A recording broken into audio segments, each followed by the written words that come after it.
ওগো কিছু খেতে দাও।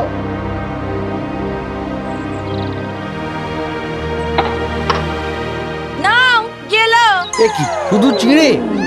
তা না তো কি মন্ডা মিঠাই দেবো? একটু গুড় বাতাসা। গুড় বাতাসা কি শখ? কাল খালি হাতে ফিরেছো মনে নেই? হ্যাঁ গিলতে হয় গেলাম, নইলে না না, খাচ্ছি খাচ্ছি খাচ্ছি। শোনা, আজ যদি হাতে করে কিছু না এনেছো তো এ বাড়ি মুখো হবে না, বলে দিলুম, নইলে আনবো আনবো। বেদনাপুর গ্রামে এক ব্রাহ্মণ আর তার বউ বাস করত। ব্রাহ্মণ ছিল খুবই শান্তশিষ্ট, কিন্তু বউটি ছিল দজ্জাল। তার মুখের ফোয়ারায় বাড়িতে কাক চিল বসতে পারত না।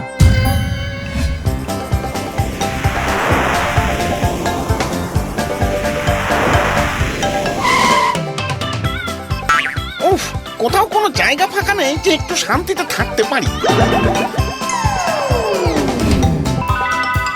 আরে ওই তো, ওই যে একটা জাম গাছ দেখা যাচ্ছে না, একেবারে ফাঁকা। যাক, একটা ফাঁকা গাছ তো পাওয়া গেল। আহা, কি শান্তি।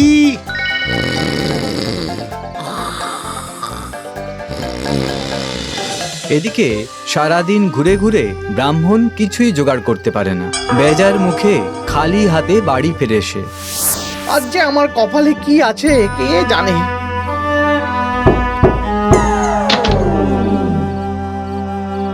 কি এনেছো দেখি? এ কি, আর তো খালি। তোর মানে আজও অত ছাড়া বামুন? না, বিশ্বাস করো আমি চেষ্টা করেছিলাম। তোমার চেষ্টা গেতাই আগুন। আজ তোমার মাথা ভাঙবো আমি বলে দিলাম। ওগো ওগো শোনো শোনো শোনো আমার কথা, মেরো না। এসো বলছি, সামনে এসো। এই মরেছে, আমায় ঝাঁটা পেটা করবে বলছে। সর্বনাশ! এ বাবা, এ কেমন জোরে জোরে ঝাঁটা ঘোরাচ্ছে। ওরে ওরে ওরে, পালা রে, ওরে পালা পালা পালা। ভয়ের চোটে তাল জ্ঞান সব ভুলে গিয়ে দৌড়াতে থাকে ব্রাহ্মণ। আর দৌড়াতে গিয়ে ব্রাহ্মণের সঙ্গে ভূতের লাগে জোর ধাক্কা। আর তারপর ব্রাহ্মণের ঘাড়ের উপর উঠে চেপে বসে সেই ভূত। ও মাগো, এই কে কে? আমি কেলে পচা ভূত। হায় হায় হায়, বউয়ের হাত থেকে পালিয়ে কি এবার তবে ভূতের হাতে প্রাণ দিতে হবে? এই এই এই, তুমি আমার ঘাড়ে চাপলে কেন? আরে আরে, একটা বউ ঝাঁটা নিয়ে তাড়া করছিল। এ বাবা, কি সাংঘাতিক দজ্জাল বউ রে বাবা। ভয়ে পালাতে গিয়ে বুঝতে পারিনি গো। ভাগ্যিস পালাতে পেরেছি, তাই আমার মুন্ডুটা রক্ষে পেল। তা তুমি এখানে কি করছিলে? আরে ও আমার বামনি, মানে মানে আমার বউ। ও তো আমাকে তাড়া করেছিল। সে কি? এই কেন কেন? দুঃখের কথা কি আর বলি ভূত ভায়া, অভাব অভাব গো। এমনিতেই নুন আনতে পান্তা ফুরোয়, কিন্তু এই দুদিন সেটাও জোটাতে পারিনি। তাই তো বউ রেগে গিয়ে একেবারে। বুঝেছি, তোমার জন্য কিছু করতে মন চাইছে, বুঝলে? ভূত হয়ে তুমি আর কি করবে? তুমি তো থেকেও নেই হয়ে আছো। আরে সেটাই তো মজা। শোনো ভাইয়া, আমি একটা কাজ করব। আমি তোমাদের দেশের মন্ত্রীর মেয়ের ঘাড়ে গিয়ে চাপবো, হ্যাঁ? আর যতক্ষণ না তুমি আসবে আমি ঘাট থেকে নামবো না, বুঝেছো? আচ্ছা, কিন্তু যদি ওরা বদ্যি বা ওঝা ডাকে? আরে দূর দূর দূর, ওসব বুদ্ধি ওঝা আমার কিচ্ছু করতে পারবে না। যত বুঝরুকি সব। এই শোনো, আমি আগে যাই, তুমি কদিন বাদে এই বুঝে শুনে এসো, কেমন? হ্যাঁ, যেমন বলবে। ব্যাস, যেমন ভাবা ঠিক হলেও তেমন। মন্ত্রীর মেয়ে ক্রমে অসুস্থ হয়ে পড়তে লাগলো। কয়েকদিন পর যখন মন্ত্রী ঢেড়া পিটিয়ে জানালো,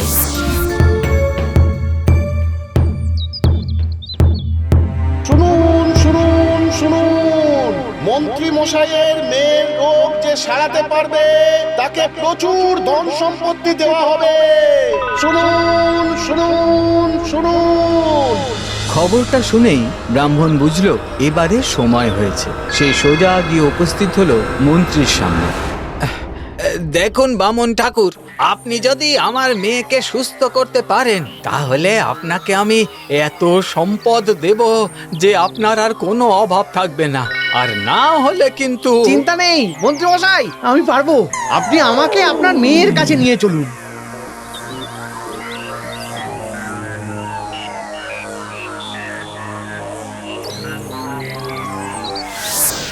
দরজায় ব্রাহ্মণকে দেখে ভূত আরো বেশি নাটক করা শুরু করলো। কখনো খিলখিল করে হেসে উঠলো, আবার কখনো হাউ হাউ করে কেঁদে ফেললো। কিন্তু ব্রাহ্মণ মেয়ের কাছে গিয়ে দাঁড়াতেই এই এটা কেন এনেছিস? এই চলে যা এখান থেকে চলে যা। ওই মেয়েটাকে ছেড়ে দে বলছি, এক্ষুনি ছাড়, নইলে কিন্তু এই মন্ত্র পড়লাম বলে। ও ওরে তুই আমায় ক্ষমা কর। আমি চলে যাচ্ছি। এই আমি এবার চললাম রাজার মেয়ের ঘাড়ে চাপতে। তবে বামুন ভাইয়া, তুমি কিন্তু ও তল্লাতে যাবে না, গেলে তোমার ঘাড় আমি মটকে দেবো। চলি। মন্ত্রী যা যা দিল তা নিয়ে ব্রাহ্মণ খুশি মনে বাড়ি চলে গেল। তার আর অভাব রইল না, আর বউও খুব খুশি। আর অন্যদিকে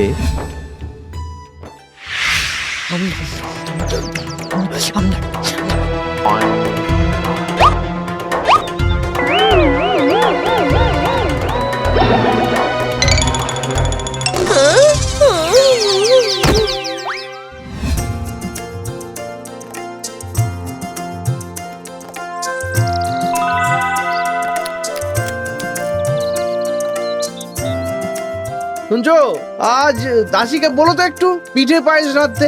আচ্ছা গো আচ্ছা। ও দাসী, একটু পিঠে পায়েস করিস তো আজ।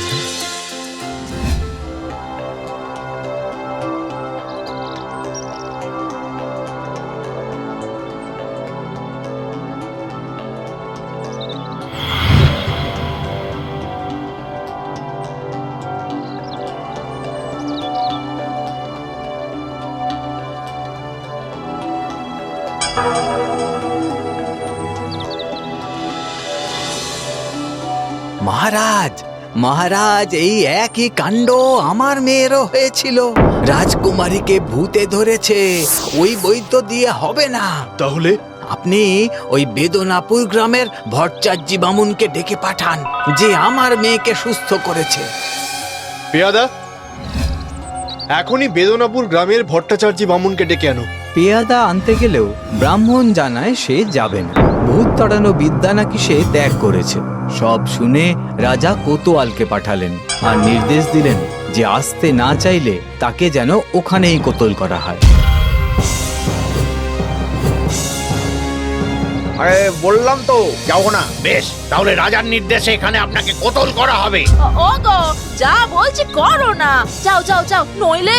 আর নইলে বলে কিছু নেই বামনি, গেলেও মরবো, না গেলেও মরবো। তাই কপাল, যাচ্ছি। তবে তোমার সাথে আমার হয়তো এই শেষ দেখা। জলে কুমির, ডাঙায় বাঘ, একেই বলে। চলো হে। রাস্তায় আস্তে আস্তে ব্রাহ্মণ অনেক ভেবে চিনতে মনে মনে একটা উপায় বার করলো। তারপর রাজকুমারীর সামনে এসে দাঁড়ালো। ব্রাহ্মণকে দেখে ভূত তো খুব ক্ষেপে গেল। এই আমি না তোমাকে আসতে বারণ করেছিলাম বামুন ভাইয়া, তবু তুমি এসেছো। এত বড় আসপর্দা তোমার। দাঁড়াও, দেখাচ্ছি মজা।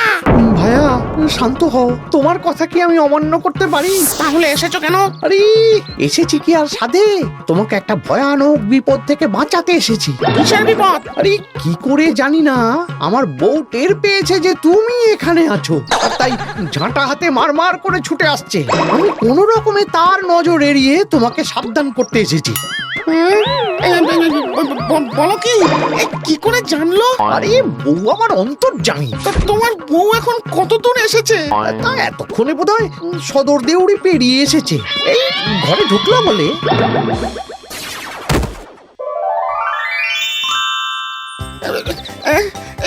তাহলে কি হবে বামুন ভাইয়া? ও বামুন ভাইয়া, বলছে কিছু একটা করো। একটা কাজ করো বুঝলে, বামনি তো সদর দরজা দিয়ে আসছে, তুমি বরং খিড়কির দরজা দিয়ে পালাও, কেমন? আর খবরদার এই তল্লাটের দিকে মুখ তুলেও চেও না। তুমি এই তল্লাটে ঢুকলেই ও টের পেয়ে যাবে, বুঝলে? না না না না না না না, কখনো না, কখনো না। এই ভূত বলে কি প্রাণের মায়া নেই নাকি?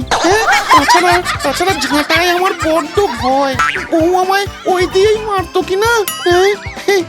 চলি হে ভাইয়া, হ্যাঁ, মরে ভূত হয়ে এপারে এলে আবার দেখা হবে। আসি। ব্যাস রাজকুমারী সুস্থ হয়ে গেছে দেখে রাজামশাই ব্রাহ্মণকে অর্ধেক রাজত্বই দান করে ফেললেন। এরপর দজ্জাল ব্রাহ্মণী ঝলমলে পোশাক পরে পাত্র মিত্র দাস দাসী নিয়ে রাজত্ব চালাতে লাগলো। আর ব্রাহ্মণ আজ থাক তার কথা, আবার পরে অন্য একদিন বলবো।